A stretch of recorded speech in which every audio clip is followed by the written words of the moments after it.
जय हिंद प्यारे बच्चों, मैं अंकुश तोमर आपका वाईफाई एग्ज़ाम में स्वागत करता हूं।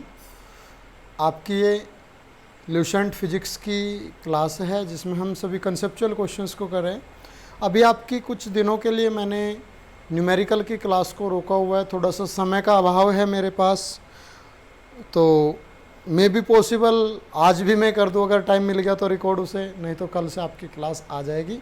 और आपकी ये जो चैप्टर आज हमारा है अल्टरनेटिंग करंट, एसी प्रत्यावर्ती धारा, आज हम इसके क्वेश्चंस को करने वाले हैं।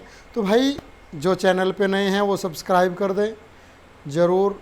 और भाई एक छोटी सी बात, वीडियो अच्छी लगे तो लाइक करना और अपने दोस्तों के साथ शेयर करना ज़रूर, क्योंकि आप लोगों का एप्रिसिएशन ही हमें बढ़ावा देता है और प्रोत्साहन देता है और अच्छा करने के लिए। ठीक है, तो ज़्यादा समय ना लेते हुए अपने क्वेश्चंस को स्टार्ट करते हैं। हौसलों की उड़ान काफ़ी ऊंची है उड़कर, तो देखिए स्टार्ट करते हैं अपने क्वेश्चंस को। देखिए पहला क्वेश्चन आपके सामने है।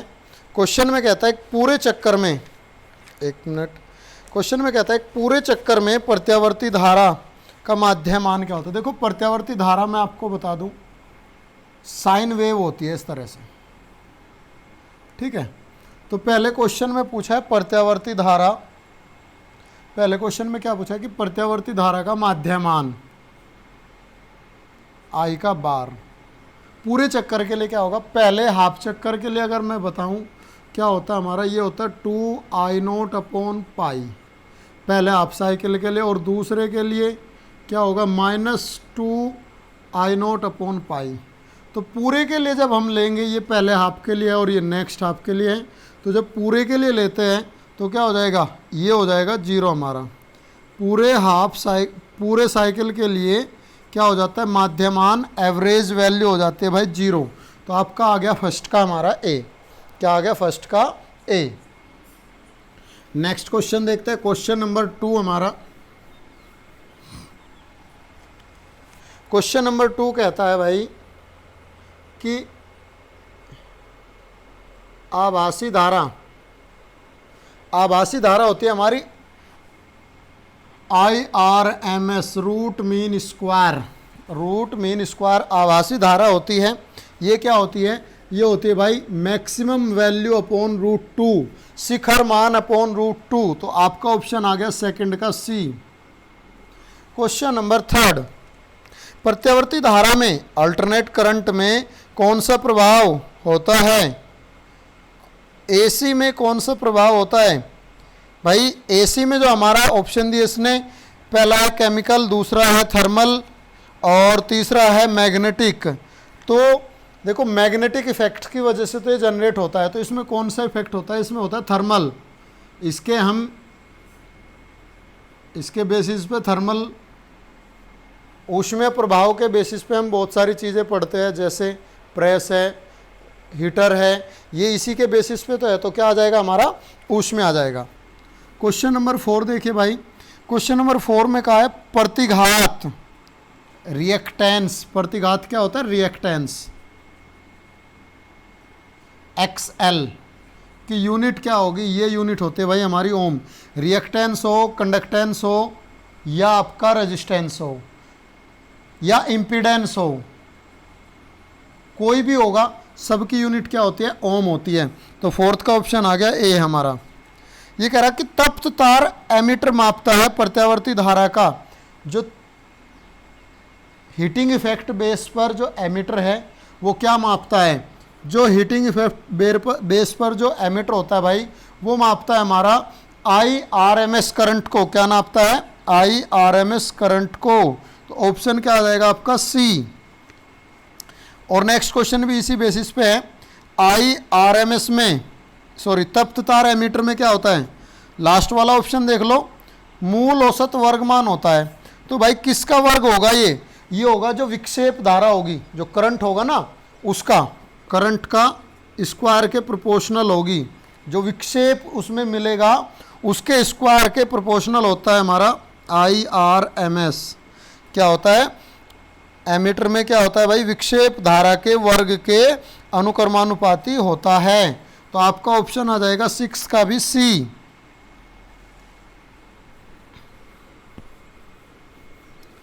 नेक्स्ट क्वेश्चन देखिए भाई,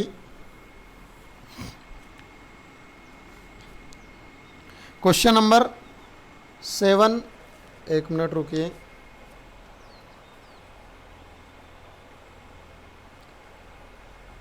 हाँ जी, क्वेश्चन नंबर 7 में क्या कहता है, यांत्रिक ऊर्जा को विद्युत ऊर्जा में बदलने वाला यंत्र क्या कहलाता है। मैकेनिकल एनर्जी को इलेक्ट्रिकल एनर्जी में चेंज करने वाली यूनिट क्या होती है भाई, जनरेटर होता है, जिसे हम डायनमो भी बोलते हैं, जनरेटर या डायनमो भी बोलते हैं। तो ऑप्शन क्या आ जाएगा 7th का बी। क्वेश्चन नंबर 8, किसी डायनमो के आर्मेचर की जो घूमने की स्पीड है उसे क्या कर दिया जाए, 2 गुना कर दिया जाए। जो आर्मेचर के घूमने की जो स्पीड है अगर उसे 2 गुना कर दिया जाए, तो क्वेश्चन में पूछा है कि भाई इंड्यूस ईएमएफ पर क्या इफेक्ट पड़ेगा। मैं आपको बताऊं, जैसे जैसे आर्मेचर घूमता है तो उसमें फ्लक्स चेंज की रेट ऑफ फ्लक्स चेंज क्या हो जाता है, बढ़ जाता है। रेट ऑफ फ्लक्स चेंज क्या होता है, बढ़ जाता है। यानी कि ई जो ईएमएफ है वो किसके प्रोपोर्शनल है, रेट ऑफ फ्लक्स चेंज के प्रोपोर्शनल होता है। इंड्यूस ईएमएफ प्रेरित विद्युत वाहक बल फ्लक्स परिवर्तन की दर के बराबर होता है। तो जब स्पीड बढ़ाने पर rate of change of flux बढ़ जाएगा तो ईएमएफ भी क्या होगा, बढ़ जाएगा। तो क्लियर सी बात है कि भाई अगर स्पीड 2 गुनी कर दी तो ईएमएफ भी क्या हो जाएगा, 2 गुना हो जाएगा। तो आपका ऑप्शन आ जाएगा बी, 8th का बी। क्वेश्चन नंबर 9 देखिए, ट्रांसफॉर्मर क्या है। पूछा है कि ट्रांसफॉर्मर कैसी डिवाइस है। ट्रांसफॉर्मर क्या करता है, एसी वोल्ट को बढ़ाने और घटाने में। जो एसी होता है उसे क्या करता है, या तो इंक्रीज करता है या डिक्रीज करता है। स्टेप अप और स्टेप डाउन, ऊंचाई और अपचाई। क्या करता है, स्टेप अप या स्टेप डाउन करता है ट्रांसफॉर्मर एसी को। ठीक है भाई, तो 9 का ऑप्शन आ गया डी। नेक्स्ट क्वेश्चन पे चलते हैं हम।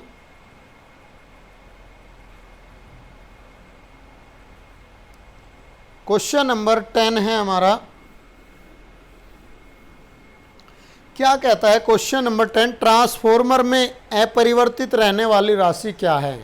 ट्रांसफॉर्मर में जो चेंज नहीं होगी वो क्या होता है भाई। देखो, वोल्टेज भी चेंज हो जाता है और करंट भी चेंज हो जाता है। वोल्टेज भी चेंज होता है और करंट भी चेंज होता है। अगर कोई चीज़ चेंज नहीं होती वो क्या है, वो है फ्रीक्वेंसी। वो क्या है हमारी फ्रीक्वेंसी, जिसे हम बोलते हैं आवर्ती। तो 10 का ऑप्शन आ जाएगा आपका सी। ठीक है, क्वेश्चन नंबर 11 देखिए भाई। क्वेश्चन नंबर 11 आपका, एक मिनट रुकिए भाई। ट्रांसफॉर्मर में अपरिवर्तित रहने वाली राशि, इसका 1 मिनट रुकिए। पावर लॉस न हो तो input power equals to output power होता है, यानी कि V I equals to V O I O. तो अपरिवर्तित रहने वाली राशि जो होगी यहाँ पर, देखिए यहाँ पर क्या होगा, वोल्टेज और करंट दोनों चेंज होते हैं, हमें दिखाई दे रहे हैं। इंडिया में जो फ्रीक्वेंसी होती है क्या होती है, 50 हर्ट्ज़ होती है। इंडिया में जो हमारी एसी की फ्रीक्वेंसी है वो कितनी है, 50 हर्ट्ज़ है। और 50 हर्ट्ज़ जो होती है ना, ये कभी भी चेंज नहीं होगी। 50 हर्ट्ज़ फ्रीक्वेंसी क्या होगा, कभी भी चेंज नहीं होगी। ठीक है बेटा, तो इसलिए यहाँ ऑप्शन क्या आएगा हमारा, सी ही आएगा। यहाँ से हमें पता चलता है कि वोल्टेज और करंट दोनों चेंज हो जाते हैं। क्वेश्चन नंबर 11 देखिए। क्वेश्चन नंबर 11 में कहता है किसी ट्रांसफॉर्मर की, स्टेप अप ट्रांसफॉर्मर है, स्टेप अप होता है ऊंचाई। ठीक है, स्टेप अप में प्राइमरी में N1 और सेकेंडरी में N2 टर्न दिए हैं। तो रिलेशन पूछता है, सही क्या होगा भाई। मैं आपको बता दूं कि प्राइमरी में जो हमारे फेरों की संख्या होती है प्राथमिक में कम होती है और सेकेंडरी में ज़्यादा होती है। तो यहाँ क्या होगा, यहाँ हो जाता है N1 लेस देन N2 और आपका ऑप्शन आ जाएगा बी। क्वेश्चन नंबर 12, ट्रांसफॉर्मर या अदर इलेक्ट्रोमैग्नेटिक डिवाइसेस में जो कोर ली जाती है वो पटलित ली जाती है। कैसी ली जाती है, पटलित ली जाती है। क्यों, क्योंकि भाई इसमें भंवर धारा कम होती है। कन्वेक्शन करंट क्या होता है, कम होता है। तो ये क्या कर देते हैं, भंवर धारा को कम कर देते हैं। कन्वेक्शन करंट को क्या कर देते हैं, कम। तो ऑप्शन आ जाएगा आपका 12 का डी। क्वेश्चन नंबर 13 देखिए। क्वेश्चन नंबर 13 में कहा है एक ऊंचाई ट्रांसफॉर्मर से क्या प्राप्त होता है। एक स्टेप अप ट्रांसफॉर्मर है, ऊंचाई मतलब स्टेप अप ट्रांसफॉर्मर है। स्टेप अप क्या करता है, वोल्टेज को हाई कर देता है और करंट को लो। तो वोल्टेज क्या मिलता है हमें, वोल्टेज मिलता है हाई और करंट मिलता है लो। ठीक है, वोल्टेज हाई मिलता है, करंट मिलता है लो, और ऑप्शन आ गया आपका सी। 13 का आपका ऑप्शन आ गया भाई सी। अब चलते हैं हम क्वेश्चन नंबर 14 पर।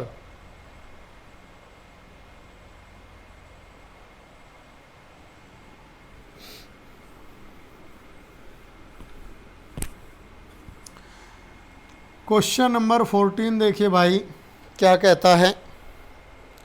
ट्रांसफॉर्मर किस प्रिंसिपल पर वर्क करता है। ट्रांसफॉर्मर किस प्रिंसिपल पर वर्क करता है। ट्रांसफॉर्मर करता है अन्योन प्रेरण, म्यूचुअल इंडक्शन। अन्योन प्रेरण की घटना पर किस पर करता है भाई, अन्योन प्रेरण, म्यूचुअल इंडक्शन पर। म्यूचुअल इंडक्शन क्या होता है, जब एक कॉइल में करंट फ्लो करके दूसरा उसके पास रखी जाती है, उसकी वजह से उसमें क्या होता है, इंड्यूस्ड हो जाता है ईएमएफ और करंट। प्रेरित विद्युत वाहक बल क्या हो जाता है, प्रेरित हो जाता है उसमें। ठीक है, तो ऑप्शन आ गया आपका बी। क्वेश्चन नंबर आपका 15 है भाई। ये कहता है कि प्रत्यावर्ती धारा परिपथ में अनुनाद की अवस्था में धारा और विद्युत वाहक बल के बीच क्या फेज डिफरेंस होता है। अनुनादी रेजिस्टेंस अनुनादी जो सर्किट होते हैं उसमें एक्सएल इक्वल्स टू क्या होता है, एक्ससी होता है। एक्सएल इक्वल्स टू क्या होता है, एक्ससी। ठीक है, एक्सएल इक्वल्स टू एक्ससी हो जाता है भाई रेजोनेंस में। और हमारा एसी सर्किट यानी कि एलसीआर सर्किट में आपको मैं फेज डिफरेंस बताऊं, इस तरह से एक फेज डायग्राम बनता है इसका। ये वी आर, ये वी एल और ये वी सी। भाई लीड करता है वी एल होगा, वी आर और ये V C. Current V R में आई के साथ चलता है, यानी कि रेजिस्टेंस में आई और आर एक साथ चलते हैं। और इंडक्टर में यानी कि प्रेरक कुंडली में कितना 90 डिग्री से लैग करता है करंट। और जबकि कंडक्टर में कैपेसिटेंस में क्या करता है, 90 डिग्री से क्या करता है भाई, 90 डिग्री से आगे चलता है, लीड करता है करंट। तो यहाँ ये कंपोनेंट क्या करेंगे, एक दूसरे को कैंसिल कर देंगे, क्योंकि रेजोनेंस में एक्सएल इक्वल्स टू क्या होता है, एक्सी। इन दोनों ने क्या कर दिया, एक दूसरे को कैंसिल कर दिया।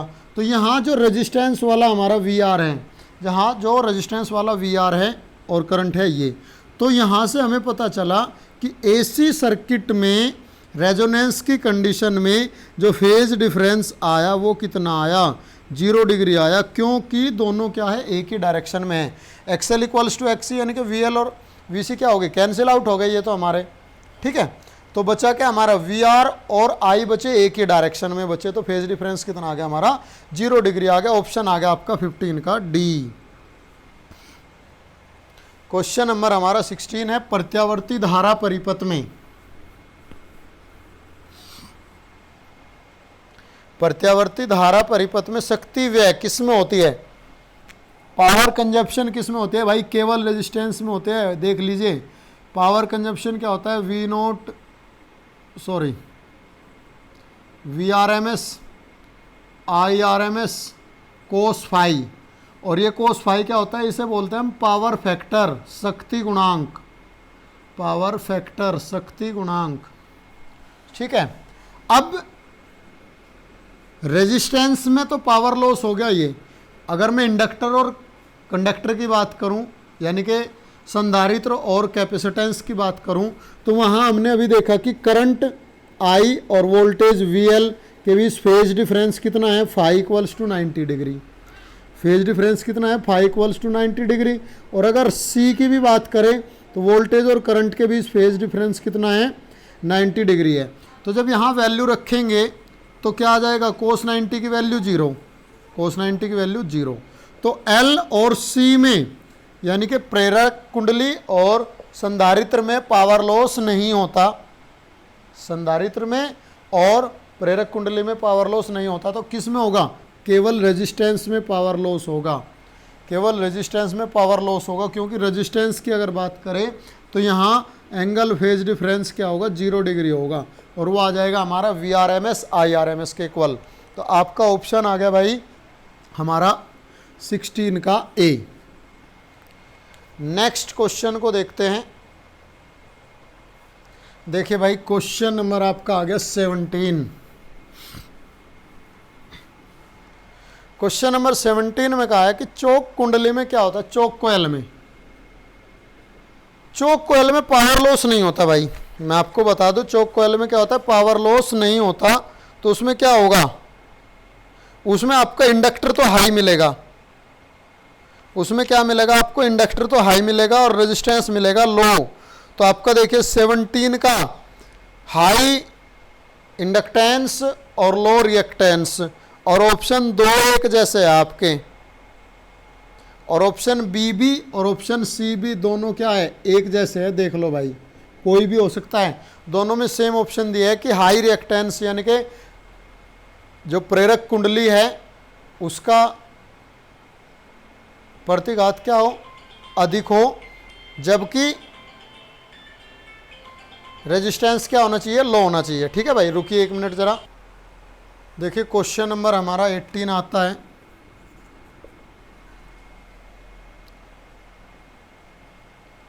सेवनटीन में तो आपने देख लिया कि हाई इंडक्टेंस होना चाहिए, रेजिस्टेंस लो होना चाहिए चोक कोयल के लिए, क्योंकि इसमें पावर लॉस, पावर कंजप्शन क्या होता है? 0 होता है। चोक कुंडली में शक्ति गुणांक क्या होगा? पावर फैक्टर क्या होगा? शक्ति गुणांक होता है कोस फाई पावर फैक्टर, और ये होना चाहिए 1, क्योंकि मैंने बताया इंडक्टर के लिए फाई। 1 मिनट ज़रा, कोस फाई कितना होना चाहिए? 1 मिनट रुकिए भाई, एक फ़ोन आ रहा है, इसे सुन लूँ मैं एक बार। हाँ देखिए भाई, मैंने क्या बताया आपको कि कोस फाई इक्वल्स टू, शायद मैंने 1 बता दिया था, इस फ़ोन के चक्कर में फ़ोन बजा हुआ था। यहाँ शक्ति गुणांक कोस फाई की वैल्यू 0 होनी चाहिए। अभी तो बताया था लास्ट क्वेश्चन में भी मैंने आपको, क्योंकि पावर क्या होती है? VRMS IRMS cos phi. ठीक है, और इंडक्टर के केस में फाई इक्वल्स टू 90 डिग्री। जब फाई 90 होगा तो कोस 90 की वैल्यू क्या होनी चाहिए? 0। 0 होगा तो पावर लॉस भी 0 होगा। ये चोक कोयल की खासियत होती है, चोक कोयल की क्या होती है? खासियत होती है। ठीक है, तो इसलिए कोस फाई कितना होना चाहिए भाई? 0 होना चाहिए। वो एक फ़ोन के चक्कर में फ़ोन आया हुआ था। ठीक है, अभी ये चीज़ें मैंने आपको बताई भी थी। क्वेश्चन नंबर 19 देखिए। अपचाई ट्रांसफॉर्मर यानी कि स्टेप डाउन ट्रांसफॉर्मर है, क्या करता है? स्टेप डाउन करता है भाई, वोल्टेज को लो, करंट को हाई। क्या बढ़ जाता है स्टेप डाउन में? क्या बढ़ जाता है? करंट इंक्रीज हो जाता है और वोल्टेज लो, करंट इंक्रीज और वोल्टेज लो।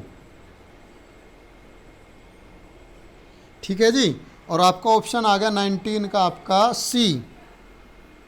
19 का क्या आ गया? सी।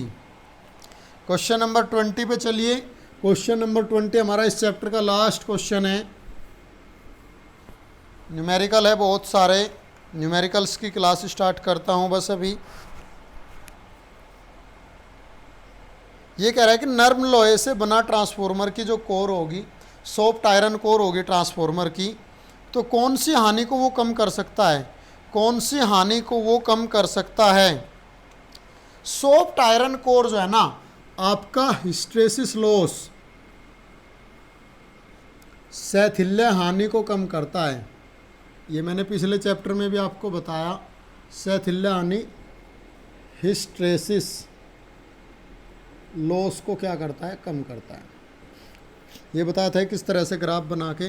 जो नर्म लोहे का सॉफ्ट आयरन कोर होगा वो क्या होगा? जल्दी तो मैग्नेटिक फील्ड लगाने पे क्या हो जाएगा? मैग्नेटाइज हो जाएगा, और जल्दी ही डीमैग्नेटाइज होगा। जो ये कमी रहती है, ये कमी रहती है ना इसमें कि भाई पहले क्या हुआ? मैग्नेटाइज हो गया तुरंत, मैग्नेटिक फील्ड हटाया तो ये क्या होगा, डीमैग्नेटाइज होगा, बट पूरा नहीं होगा, कुछ उसमें मैग्नेटिक फील्ड रह जाता है, कुछ उसमें क्या रहता है, मैग्नेटिक फील्ड रह जाता है।